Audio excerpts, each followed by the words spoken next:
Today on Riffs, Beards, and Gear, we talk about endorsements.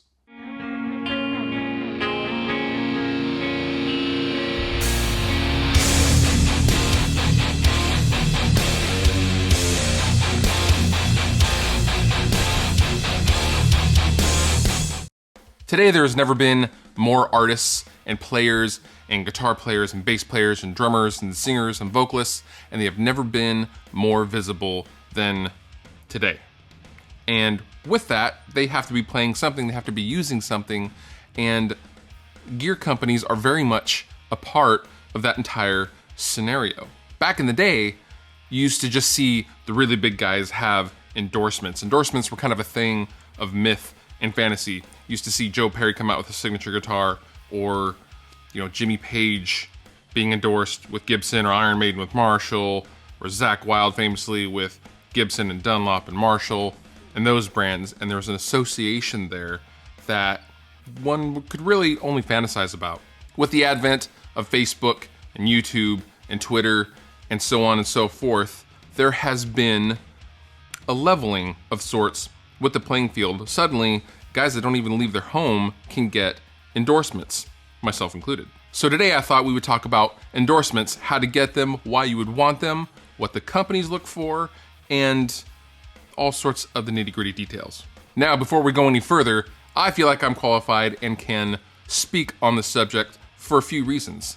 A, I have several endorsements as a guitarist with this YouTube channel and with my music. Second, I am the brand manager for Panama Guitars and Two Notes Audio Engineering, and I actually give people endorsements and support artists all over the world myself. So really, I get to see both sides of this equation. First of all, what is an endorsement? An endorsement is really a relationship. It's a give-take.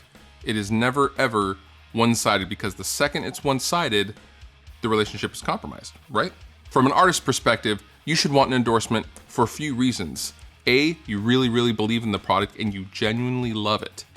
B, you want support for that product that you would already be playing otherwise. This is key here, and that is the most important aspect and the foundation of any endorsement. You believe in this stuff, whether you got an endorsement or not. The other side of that coin, from a company's perspective, I'm going to put on my company hat now. The company's perspective is, are they going to support us as a company and wave our flag? For example, is the artist going to wave the Two Notes flag or the Panama Guitar Amps flag? And can we give them support that they need to continue to be creative and make music, which is the whole point of this anyway. Which leads me into my second point. Evaluate yourself. Take a look in the mirror. Take a cold, hard look in the mirror. Do you have what it takes? Is the company going to want to be associated with you? You have to convince that company that they need you. If you have an Iron Maiden cover and it's got 500 views and your fan page with the word official in the title has 100 likes, that's probably not cause to contact a company and asking for free or discounted stuff. Just saying.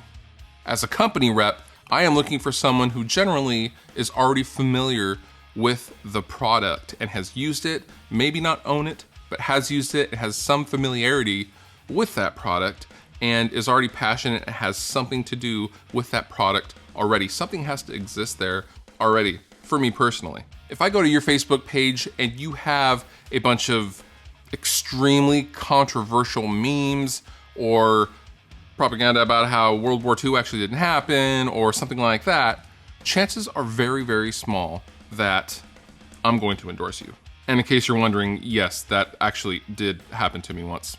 It was hilarious. Number 3, what kind of reputation do you have in the industry? So you're a great guitar player. That's awesome. But are you a nice guy or gal? Because if not, then I don't want to work with you, and chances are other company reps probably won't either. The universal rule of life is really, don't be a jerk. And this rule also applies in this situation, because you would be shocked at how many of us A&R guys really, really talk to each other and ask each other, and we give each other feedback from company to company. Doesn't matter if they're a competitor or not, we're always talking. It sounds weird, and that may be news, but that's real. We all talk to each other, and it's a big, big network of artist reps. And so if you treat or mistreat or have a reputation of being bad?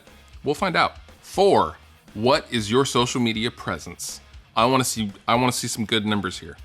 I want to see thousands of likes on your Facebook page, if not tens of thousands, and even better, hundreds of thousands of likes on your Facebook fan page. Now, like many companies, the companies that I work for offer tiered endorsement levels.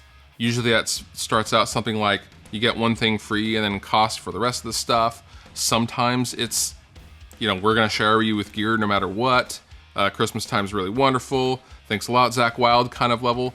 Those levels do exist, but chances are if you're hitting them up, you're probably not going to be to that free gear level just yet. Number 5, what are you bringing to the table specifically?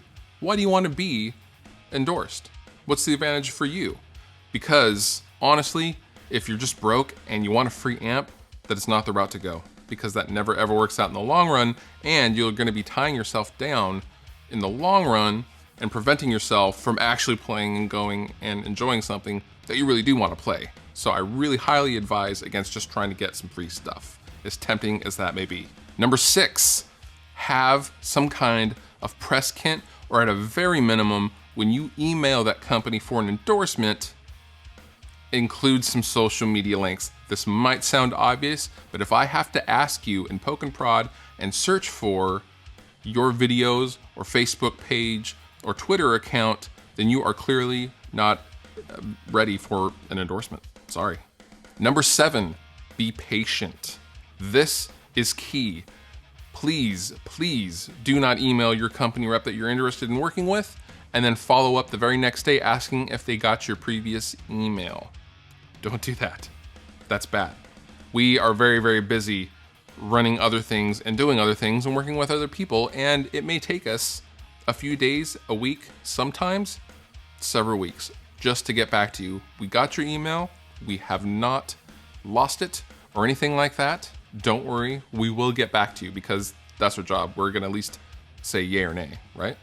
The thing I want to stress most about all of this is that as a modern guitarist, if you're posting videos on YouTube or Facebook and they're getting lots of shares, that's good. Keep doing that, because if you don't get an endorsement today, maybe tomorrow you will.